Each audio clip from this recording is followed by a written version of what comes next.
दोस्तों, जरा सोचिए, जब बांग्लादेश में हालात इतने खराब हो गए कि खाने का एक दाना भी महंगाई की ऊंचाइयों को छूने लगा, तो तस्करी का गंदा खेल गली मोहल्लों में जोर पकड़ने लगा।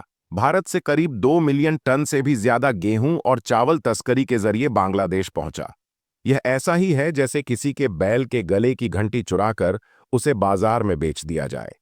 यह मामला इतना बड़ा हो गया कि अंतर्राष्ट्रीय मीडिया ने भी इसे कवर किया।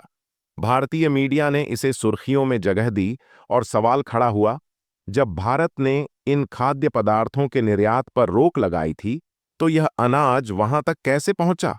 यह सवाल न सिर्फ हमारे सिस्टम बल्कि सीमा सुरक्षा पर भी उंगली उठाता है।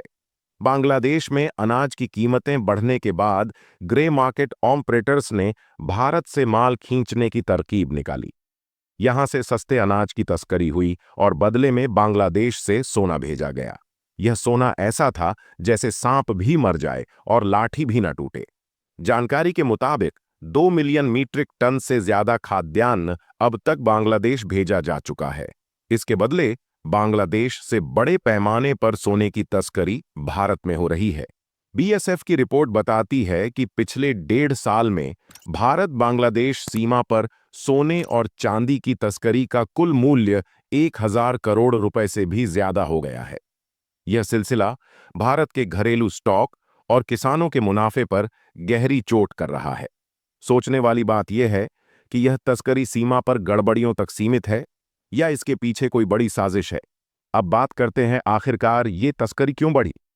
1.5 साल पहले भारत ने गेहूं, चावल और चीनी जैसे आवश्यक खाद्य पदार्थों के निर्यात पर रोक लगाई थी। इसका मकसद घरेलू महंगाई को नियंत्रित करना और स्टॉक बनाए रखना था। लेकिन बांग्लादेश में इनकी कीमतें भारत की तुलना में 150% ज्यादा थीं। इस अंतर का फायदा उठाकर तस्करों ने योजना बनाई।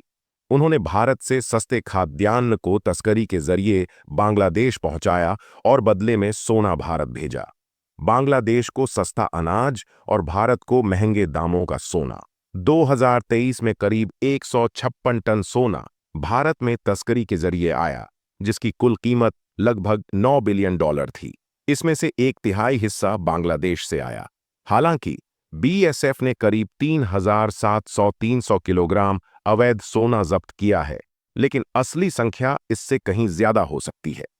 भारत बांग्लादेश की सीमा पर पूरी तरह फेंसिंग नहीं है। कई जगह सीमा इतनी पोरस है कि वहां से तस्करी करना आसान हो जाता है। इसके अलावा सीमा पार के गांवों के लोग इस काम में शामिल हो रहे हैं।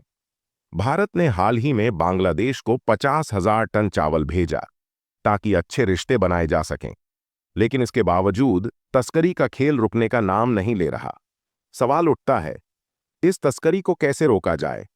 फेंसिंग को अपग्रेड करने और बीएसएफ की पेट्रोलिंग बढ़ाने की जरूरत है।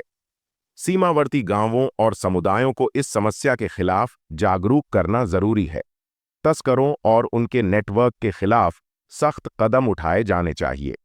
अब बात करते हैं, इस तस्करी का भारत पर क्या असर होगा?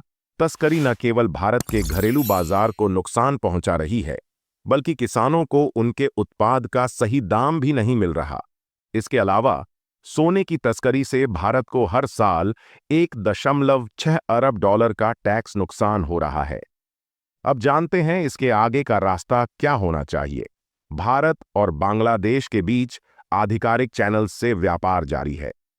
हाल ही में भारत ने बांग्लादेश को आलू और प्याज जैसे आवश्यक सामान भेजे हैं, लेकिन तस्करी के इस खेल को रोकने के लिए सीमा सुरक्षा और निगरानी को और मजबूत करना होगा।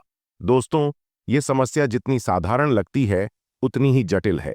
यह न केवल आर्थिक नुकसान पहुंचा रही है, बल्कि देश की सुरक्षा के लिए भी खतरा बन गई है। आपकी इस मुद्दे पर क्या राय है? हमें कमेंट में जरूर बताएं, और अगर यह जानकारी आपको पसंद आई हो तो वीडियो को लाइक और दोस्तों के साथ शेयर करें। जय हिंद, जय भारत।